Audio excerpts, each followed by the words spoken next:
in India alone, we use around 9.5 metric tons of plastic per year.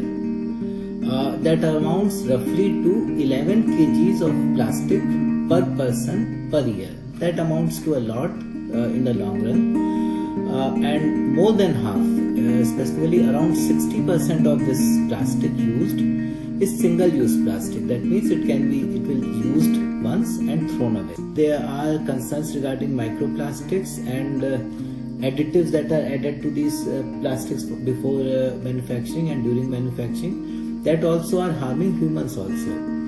So because of all these environmental and ecological concerns, we decided to work on biodegradable plastics. Specifically right now we are working on single-use plastics for packaging applications. So there are few concerns and there are few drawbacks of biodegradable plastics. Now the question comes, of course there are drawbacks, but what can we do? The main thing is what can we do and what are the salient features of our research that we are doing to overcome these. So as raw material, we are using seaweeds that we get from coastal regions in India, and India being the largest peninsula in the world.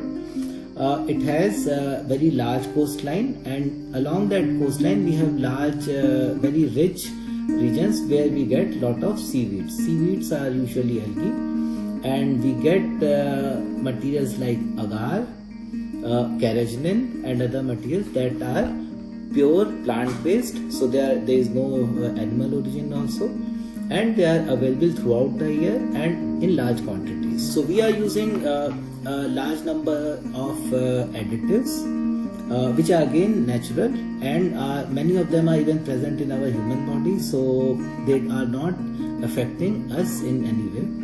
So we are adding plasticizers and reinforcement in addition to some cross-linkers.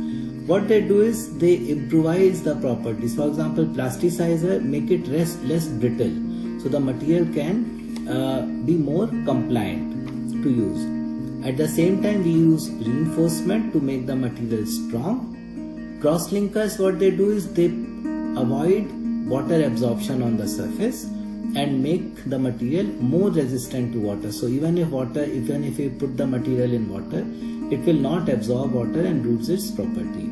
Regarding microbial attack, we add some materials in very small quantity. They are enough to prevent bacterial onslaught during use.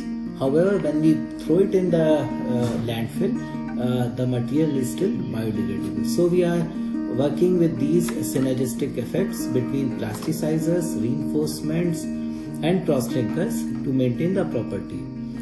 One major issue is if we add plasticizer, then it also makes the material less strong.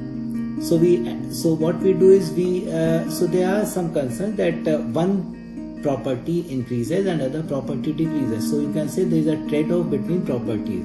If we make the material more compliant or pliable, then it will be less strong. So one way to look at this as a trade-off. On the other hand, we look it as more of an opportunity, because now adding different amount of plasticizers, reinforcements and cross-linkers, we can control what property we need for a specific application. So we can make a material which is very, very strong, of the order of more than 100 megapascal in tensile strength, and as compliant or as pliable as human skin. So it can have large application in a wide gamut of packaging industry.